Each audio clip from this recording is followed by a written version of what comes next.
The max effort method is the number one method for getting strong. Hey, everybody, it's Jason Blaha here, and I thought I would chat with you guys and gals about this today.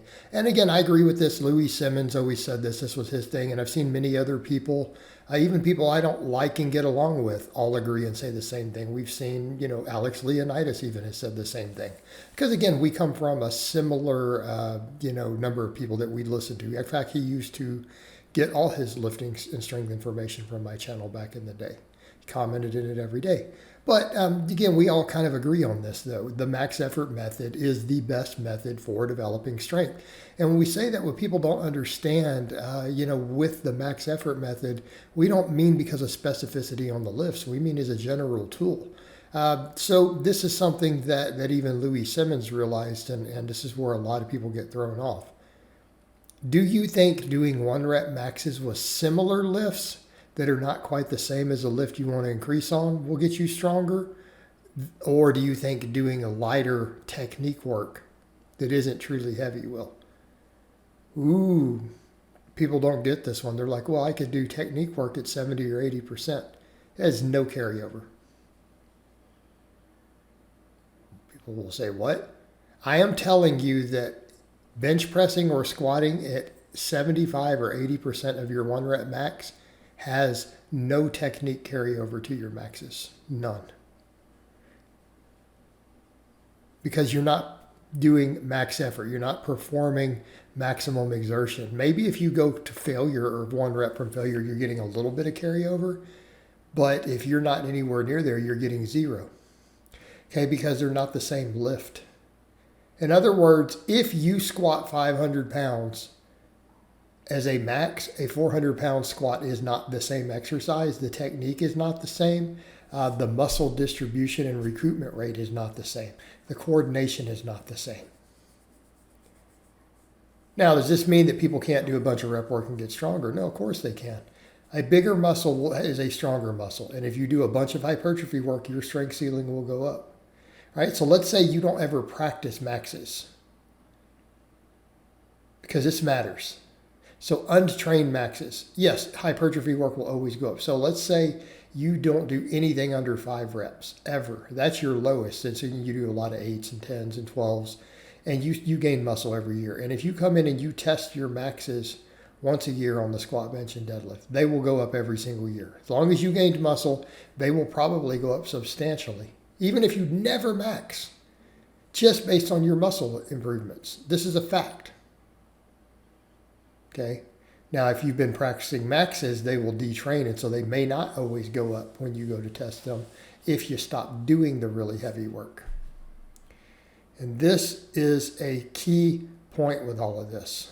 This is a key point to all of this that you have to remember in this conversation. But the technique has no carryover because it's not even the same lift and you're not learning the skill of maxing out. If you practice heavy singles on closer variations, it will have better carryover than an 80% will. So let's say you start hitting 95, 96, 100% of your max on a floor press or an incline bench. Will that carry over to your max bench? Yes, that will have carryover. People say, what? Why? Because you're learning to strain. You're also training all the coordination involved with maxing. You're learning the skill of maxing out. Maxes carry over to similar exercises in terms of this. They are closer in terms of the skill involved than doing lightweight technique work. So in other words, 75 or 80% of your bench press max, just done for reps or singles or triples for technique, doesn't have as much technique carryover as a floor press does taken to a 1 rep max. Same thing with a squat. I used to do this all the time. I used to take some of my conjugate guys and we would test their back squat once every 12 weeks and they would PR every 12 weeks. Who did zero back squatting. They did box squats. They did speed boxes. They did box squats against bands or chains or safety bars, right? They did all sorts of speed squats. They did good mornings. They did leg presses. So they did these other movements to build the weak links and build the muscles up, the hypertrophy them. And we test their squat every 12 weeks and their max would go up. And I mean, I had guys hit some big lifts. I mean, I'm talking, I had one guy at 175 pounds got up to a 505 squat only doing 4 or 5 squats per year. Because we got maxes on the similar lifts, right? Maxing on a box squat will carry over. Maxing with a safety bar on a box will carry over. Maxing on a pin squat will carry over. And I'm not saying people say, well, shouldn't you do them too? But sure, you can totally work them in. You can work those into the rotation just fine. But there's a whole reason, and there's a whole topic behind, and that's its own separate topic as to why West Side and Conjugate has you rotate these movements all the time. There's psychological benefits. It also prevents overuse if you're going to lift heavy all the time. Okay? But maxing on those similar movements has more technique carryover than technique work does with a lighter weight on the same exercise. And people need to understand it's not the same exercise. The bar path is not the same. Again, the muscle percentage being used of, say, quads versus glutes versus abductors is not the same on a max as it is at 70 or 80%. It's not even close. It's a completely different exercise. Okay? And you're not practicing actually lifting heavy and straining. So yes, the max effort method is the best method for improving strength because it teaches you the skill of maxing out. Okay?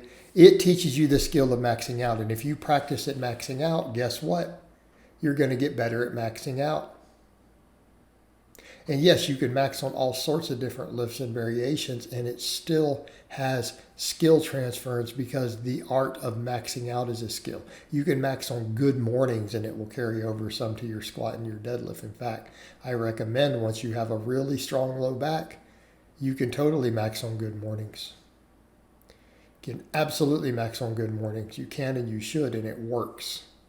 It's a very effective method, especially if you've been training the lifts at all. Okay? So the same thing, you can max against bands, against chains, off pins, floor presses, different grips. It will all carry over to your bench press max. And if you really want technique work, that's what people forget. Speed work gives you just as much technique practice of setting up and getting used to just getting into positions quickly. Okay? Because that's also what you're looking at. Effortlessly doing first reps, just coming in over and over and over. So again, but my point is the max effort method gives you the most strength improvement. It's what trains the neural drive. It's what trains the intramuscular and extramuscular coordination. Those things are skills that are not fully lift specific. And it's a point that has to be remembered in a conversation like this. So if you want to get strong, you need to be doing maxes, and they don't always have to be the lift that you care about. They will transfer over to other lifts because it's a skill. All right, guys, but that's really all I have to say on that today. I hope it's been informative, and I'll talk to you guys and gals next time.